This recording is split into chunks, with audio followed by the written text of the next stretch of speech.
I was quite happy watching Wimbledon on TV. And I've got an idea of something different to do today. Oh, while he's occupied.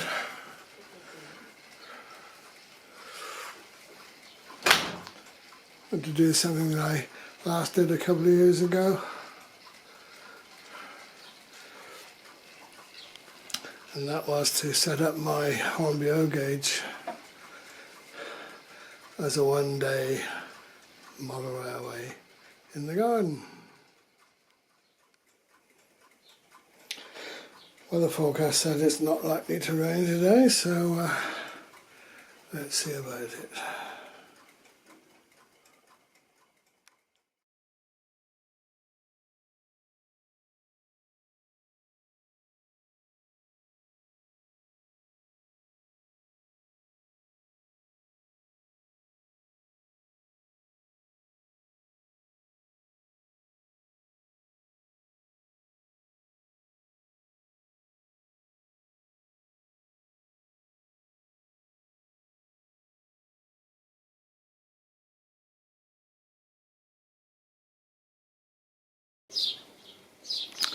Some years ago, I laid out my Hornby O gauge track on the lawn here and experimented with having a one-day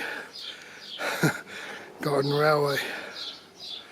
Discovered that the gradient here is really too strong for the clockwork mechanisms, but ended up by not having a bad day and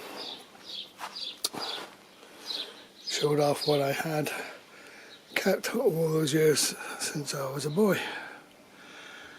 And I thought, well, what shall I do today? There are no trains running on the West Somerset Railway, so let's have a second one-day model railway in the garden. So I've got a little display in my loft of gauge clockwork. I've just brought down a selection now of what it would normally be sitting on the rails in the loft, but let's have a closer look at them. This was my favourite locomotive, LNER. Not that I lived anywhere near the LNER myself. The nearest railway to us was the Southern Railway. You can see a viaduct close by our house, and even further away was a GWR one. But in those days you couldn't be picky on what you could get. If you could get any Hornby O gauge, it was wonderful. Excuse me. Anyway, that's the loco. This was a milk churn van. This describes its own purpose in life. It's really just the same vehicle but with a different paint scheme. This was an LMS flat truck with a wooden block, really, decorated as if it was a removal van, because in those days people used to get household removals on the railway. That would be lifted onto a flatbed lorry nearest station to where you were taking it. And there's a similar time period of LMS guards van. And another LMS vehicle, a flat wagon. I put in an artificial load there, just hand stuck on a folded piece of card.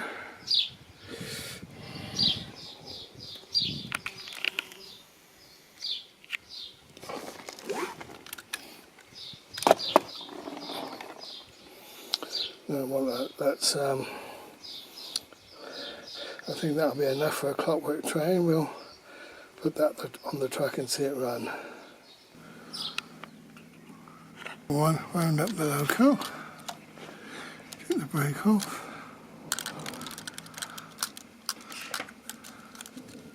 You're getting on the floor there. Yeah. Are you down there? No, I'll have to ask you to get me up later.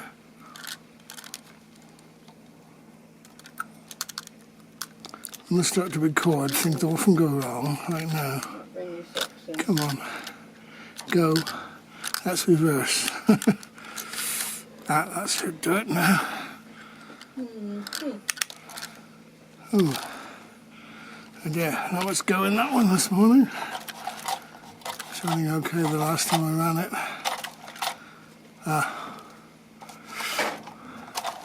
I'm pretty sure I run it without its train first. Right, go without any train.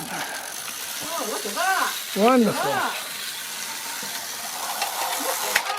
Oh, it's crashed now! That gives it lots of pleasure. It's a bit dangerous out there. Too many crashes going on. Oh dear. Anyway, it seems to run quite happily on its own, doesn't it? Thanks, that train. Trouble is the brakes run the back until it gets closer you can't get to them. Right, okay. Right. Let's reform things a bit. There's no such a thing as remote control with this system. Anyway, let's just have an LMS only train here. You had to be very conscious as to what you were trying to pull with what. I wonder why that is, because it used to rotate quite happily. Certainly in that last video it did quite well. Oh well, let's reduce the length of the train. Right, just God's man then. Off you go. That's happy with that.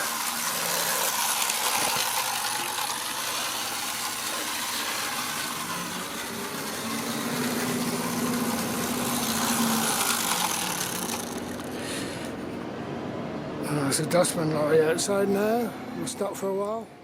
Well, at least you've seen what they look like, these wagons from the 1950s.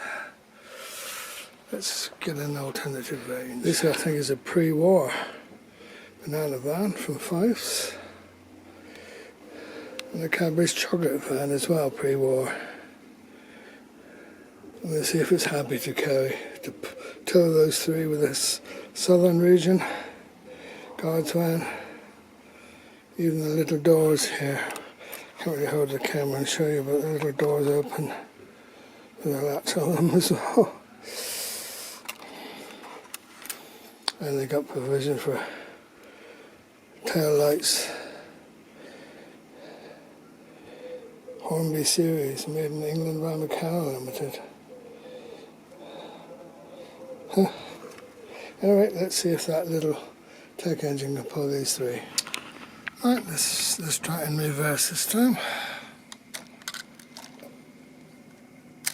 There you go. Oh, I think having done a bit of running is getting a little bit more powerful, so as it stops up around the other side of the track. I suppose we do have to remember the age of these things. Come on.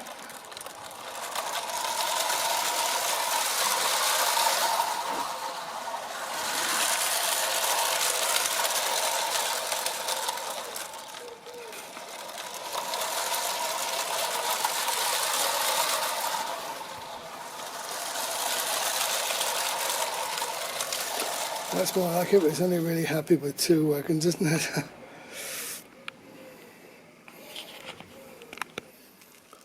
I'm going a bit further without any train at all.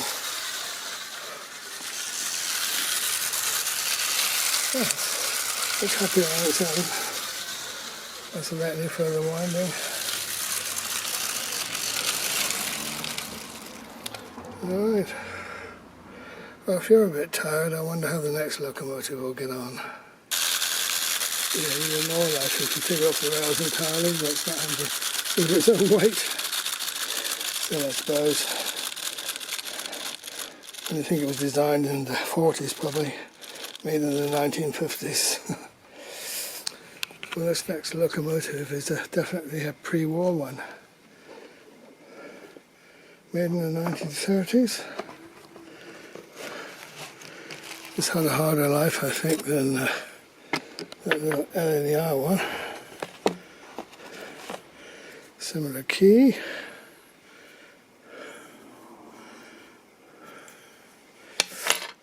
It's lost a little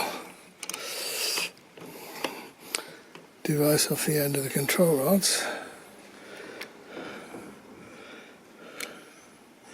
Look at that massive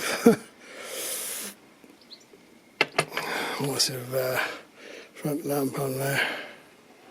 I think that's attached, and it's lost another one on the other side. It's wonderful that it survived at all, and it does run. Let's wind it to see how it performs, perhaps on its own. Because not only is it very old, in fact none of these locos have probably run for a couple of years. Right, off you go if you will. Oh, quite powerful. That's not bad at all, is it?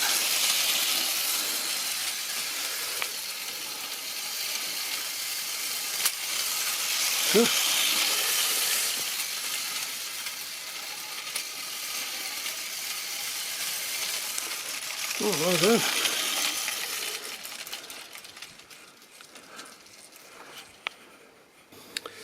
Being pre-war, it only now not only has that rather smaller coupling at the front, but so it has it at the back as well.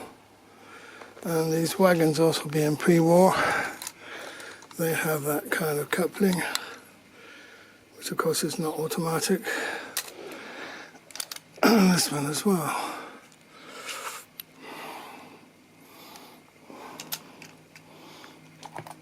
This is also an early wagon, not quite so early though, because it does have the automatic couplings on it. Anyway, let's see how this loco gets on with these three.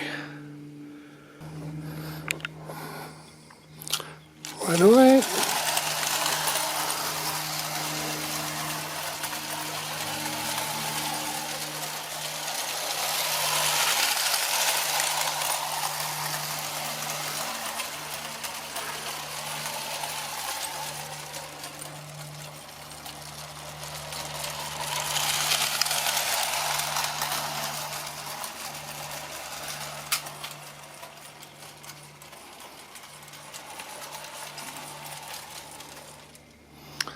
Wonderful, but of course that's the limitation with Clockwork. It'll go for a while and then it'll stop. Having wound down its spring. Again, if you release the load, it's sometimes easier said than done, especially when holding a camera as well. Still want to run on a bit. Wasted power really. Right, let's see what else we've got in the box.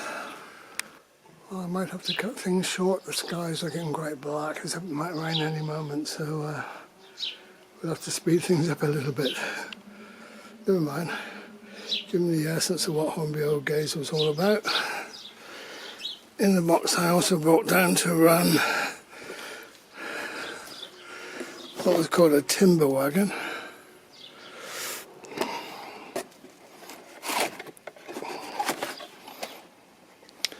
LMS goods van, wagon number 1, I think that was also LMS, no that's Northeastern that one. SO tank wagon, that's a flat truck with a cable drum, right. There's the SO vans, another one. Look at the price on it, 4 and 4p. Passenger brake van. Another passenger coach.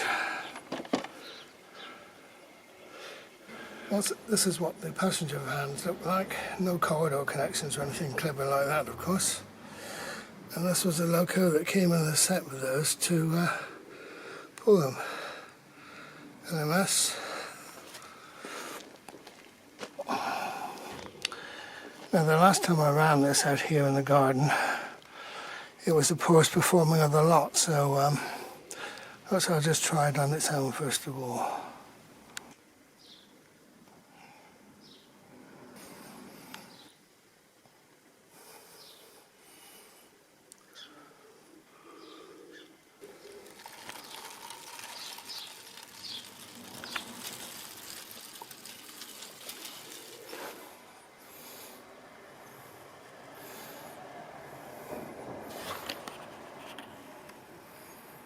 very slow.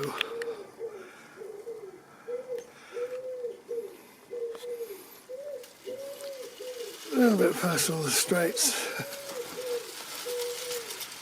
Perhaps with a bit of running in, it might pull those coaches, but I don't think so, not today.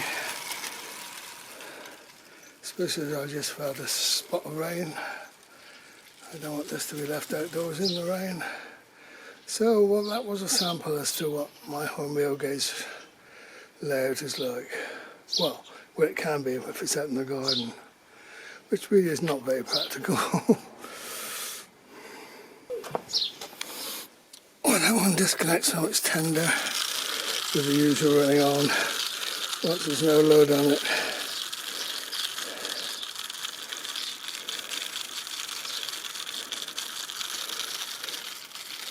Yeah.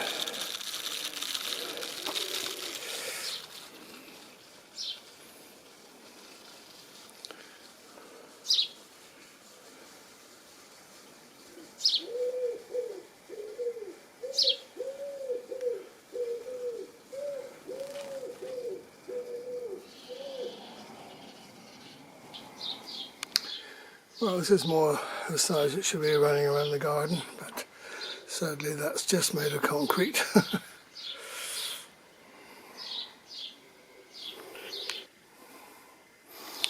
This simply goes to remind me I must get on with the weeding.